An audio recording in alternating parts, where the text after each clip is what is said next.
Hi guys, welcome to channel, welcome to blog. तो आज का ब्लॉग स्टार्ट हुआ मेरी रूममेट को हाय बोलते हुए। ये सो रही थी लड़की, क्योंकि 5 बज रहा था सुबह का। तो मैं यहाँ पे दिखा रही हूँ आपको कैसा लग रहा है। थोड़ा भोर इंजोर हो गया था। फिर मैं फ़्रेश हो गई सुबह सुबह, क्योंकि नहाना वेरी इंपॉर्टेंट। नहा वहा के पूजा वगैरह करके, ये मेरा डेस्क बहुत ज़्यादा गंदा था तो मैंने इसको अच्छे से क्लीन किया, क्योंकि क्लीननेस इज़ वेरी इंपॉर्टेंट। आप देखोगे फिर मैंने इसको क्लीन किया, अभी भी क्लीन नहीं है पता है। फिर मैं डायरेक्ट बैठ गई थी, कुछ मुझे पढ़ाई करनी थी वो। फिर मैं नाश्ता करने चल गई, तो नाश्ता में आज फ्रेंचबीन और आलू का सब्जी था, और ये था पूड़ी। तब मैं फटाक फटाक सा जल्दी जल्दी सा नाश्ता मैं कर ली। कंप्लीट कर रही हूँ कुछ चैप्टर्स जो कि मुझे कंप्लीट करना था मेरे कॉलेज के एग्ज़ाम से रिलेटेड।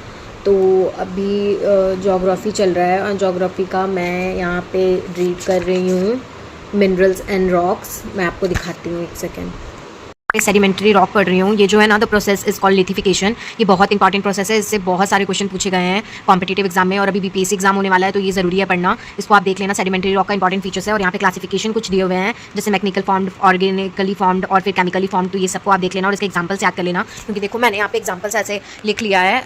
इग्नियस रॉक का, सेडिमेंटरी रॉक का, नीचे क्लासिफिकेशन करके, और फिर मेटामॉर्फिक रॉक का। तो आप लोग भी इसको लिख लेना।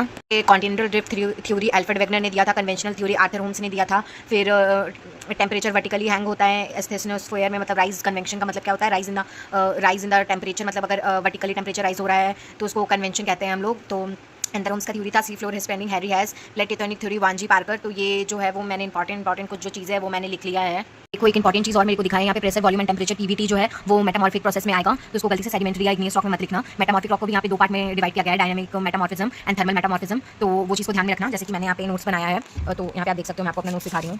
ये देखो कि metamorphic rock change in form, जो एक हो गया डायनामिक, जो केमिकल चेंज कुछ नहीं होता है, सिर्फ ब्रेकिंग एंड क्रशिंग होता है। एक होता है थर्मल मेटामॉर्फिज्म, जो कि केमिकली चेंज होता है, जो कि 2 टाइप का हो गया। एक कॉन्टैक्ट मेटामॉर्फिज्म, अगर लावा के कॉन्टैक्ट में आ रहा है, डायरेक्ट कॉन्टैक्ट में आ रहा है, तो उससे जो चेंज होगा केमिकली। और एक रीजनल प्लेट टेक्टोनिक एरिया, एक टेम्परेचर वगैरह चेंज होने से जो आता है वो हो गया मेरा ये केमिकल में, और थर्मल में आएगा। तो थर्मल जो है वो केमिकली चेंज करेगा, और डायनामिक जो है, डायनामिक से लग रहा है कि कुछ फिजिकल चेंज हो रहा है विदाउट एनी केमिकल चेंज, कुछ ब्रेकिंग एंड क्रशिंग हो रहा है, डायनामिक चीज हो रहा है।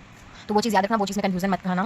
प्रोसेस सेडिमेंट्री का बहुत इंपॉर्टेंट है कि वेदरिंग एंड इरोजन था, तो ट्रांसपोर्टेशन, डिकम्पोजिशन, ब्यूरल कंपेंशंस एंड लिथिफिकेशंस, तो बरियल सॉरी। तो ये चीज़ ध्यान में रखना, क्योंकि ये वाले भी बहुत इंपॉर्टेंट है, जो कि वेदरिंग एंड इरोजन से कैसे कैसे मैग्मा से फिर इग्नियस रॉक बनता है, इग्नियस रॉक डायरेक्ट मेल्टिंग होकर फिर मैग्मा बनता है। तो ये वाला डायग्राम बहुत इंपॉर्टेंट है, रॉक साइकिल। तो इसको आप कंप्लीट करना। मैं ये वाला चैप्टर कंप्लीट करके आपको मिलती हूँ। अभी हम लोग दुकान जा रहे हैं कुछ सामान खरीदने के लिए, तो चलो चलते हैं साथ में। चलो गुनगुन, आ जाओ।